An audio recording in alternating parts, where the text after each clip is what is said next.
Hey guys, so even though we went into this week feeling pretty bearish, and even really after FOMOC feeling pretty bearish, the bulls have once again just came back fighting hard. So something that's really crazy to me is the fact that Jay Powell himself on Wednesday said we do not see a base case for rate cuts at all, and even said the dot plot, which was unanimous agreement, saw that the federal funds rate would be about the 5.1%, which means they did not see a single cut all year long.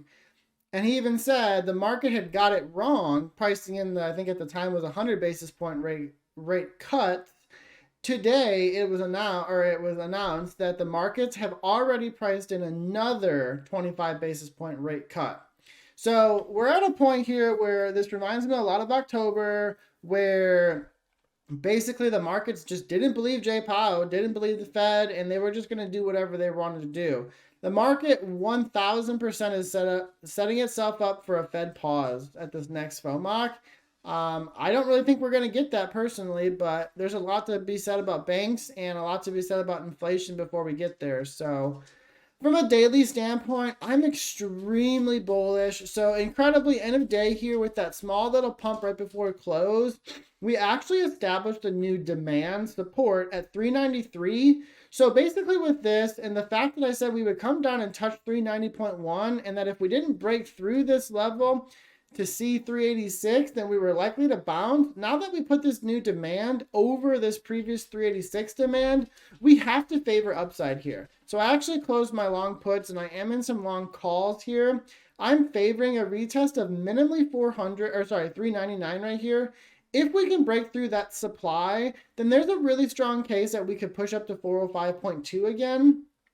And realistically, until we establish a new supply or resistance somewhere between here and wherever we end up at, we really should be looking now with a demand being established right here at calls. So now, I was even yesterday, I was bearish. I was looking for a breakdown.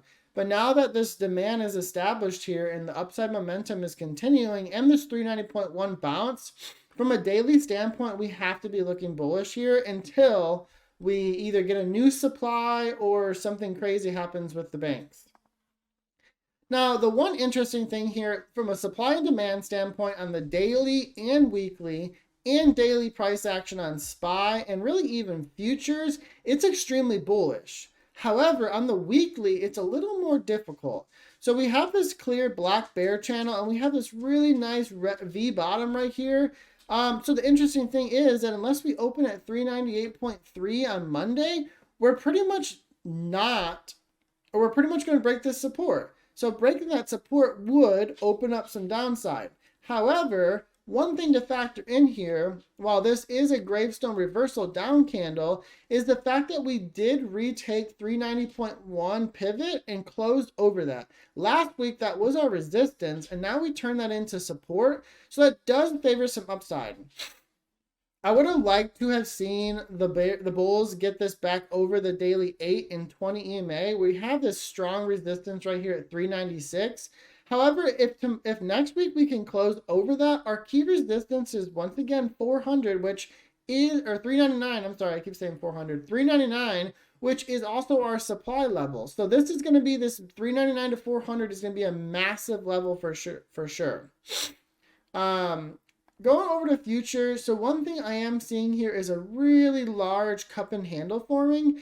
And the last time we saw this same pattern play out was right back here in December, where we had the massive bounce all the way up here. So it'll be interesting to see if that plays out. If it does, my target will be about 4160 before we retrace down into the 44,000 to 4050 area. Now on the futures time frame, we are about to get a daily 8 crossover to the 20 EMA, and we also close back over the 8 and 20 EMA. Really, the last resistance, which has put up a ton of fight, is 4010, which is the 200 EMA. That's where the bulls will look to close and take out on Monday. Same thing here. We have our supply support, I said supply. I meant to say demand. We have a new demand established and support at 3970.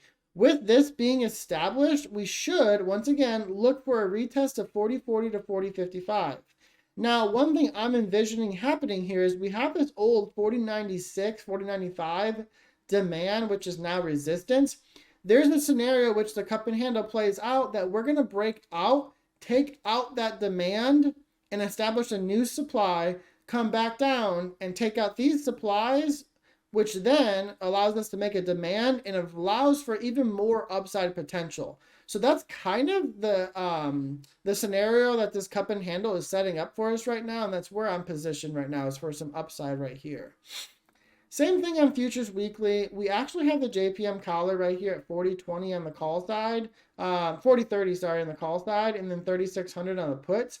Now in 2022, most of the time we finished closer to the puts than we did the calls. However, the last collar roll in December, that was not the case.